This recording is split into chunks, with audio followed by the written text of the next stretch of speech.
साल बुना।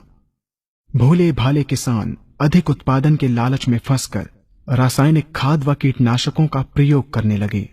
बैलों की जगह ट्रैक्टर से जुताई होने लगी। शुरुआत में कम रासायनिक खादों के प्रयोग से अधिक उत्पादन हुआ। धीरे धीरे रासायनिक खादों के प्रयोग के कारण भूमि की उर्वरा शक्ति क्षीण होने लगी, जिसकी वजह से उत्पादन घटने लगा तथा फसलें कमजोर होने लगीं। फसलों के कमजोर होने के कारण उनमें रोग व कीट लगने लगे। रोग व कीटों से फसल की सुरक्षा के लिए और अधिक कीटनाशकों का प्रयोग होने लगा। एक तरफ ज्यादा उत्पादन के लिए अधिक रासायनिक खादों का प्रयोग होने लगा, वहीं दूसरी तरफ फसलों को रोग व कीटों से बचाने के लिए अधिक विषाक्त कीटनाशकों का प्रयोग बढ़ गया, जिसके कारण उत्पादन लागत बढ़ी और किसान को लाभ कम होने लगा, बल्कि छोटे किसान कर्ज में डूबने लगे। धीरे धीरे भूमि की उर्वरा शक्ति क्षीण होने से भूमि बंजर होने लगी।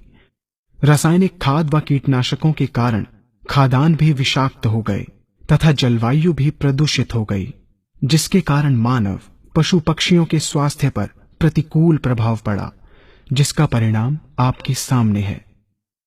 मानव स्वास्थ्य पर रासायनिक खादों के पड़ने वाले प्रभाव को आप ऐसे समझें।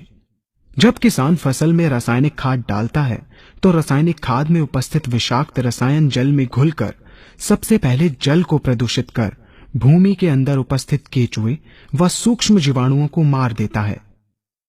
ये बात सभी किसान अच्छी तरह से जानते हैं कि केचुए व अन्य सूक्ष्म जीवाणु भूमि की उर्वरा शक्ति को बढ़ाने के लिए अति आवश्यक होते हैं।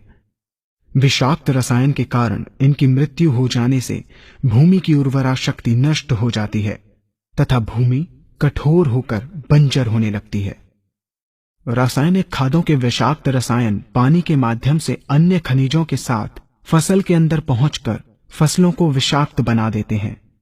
बाद में जब खाद्यान्न के रूप में मनुष्य या अन्य पशु इन्हें खाते हैं तो ये विषाक्त रसायन मानव स्वास्थ्य पर बहुत ही बुरा प्रभाव डालते हैं तथा मनुष्य के अंदर तरह तरह के रोग उत्पन्न करते हैं।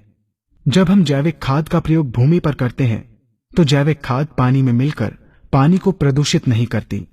जैविक खाद भूमि के अंदर उपस्थित उर्वरा शक्ति को बढ़ाने वाले जीवाणु तथा केचुओं की संख्या को तीव्रता से बढ़ाती है, जिससे भूमि की उर्वरा शक्ति बढ़ती है तथा भूमि छिद्र युक्त एवं भुरभुरी हो जाती है, जिससे वायु और प्रकाश भूमि के अंदर गहराई तक प्रवेश करते हैं, जिसके कारण भूमि में तापमान एवं आर्द्रता का संतुलन बना रहता है और फसलें मजबूत होती हैं। जैविक खाद में विद्यमान तत्व खाद्यान्न के माध्यम से मानव व पशु पक्षियों के शरीर में पहुंचकर स्वास्थ्य लाभ पहुंचाते हैं।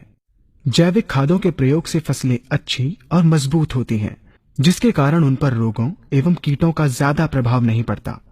यदि किसी प्राकृतिक कारणवश कीटों व रोगों का प्रभाव अगर पड़ता भी है तो गौमूत्र एवं औषधीय वनस्पतियों के घोल के छिड़काव करने से फसलों को रोग एवं कीटों से बचाया जा सकता है।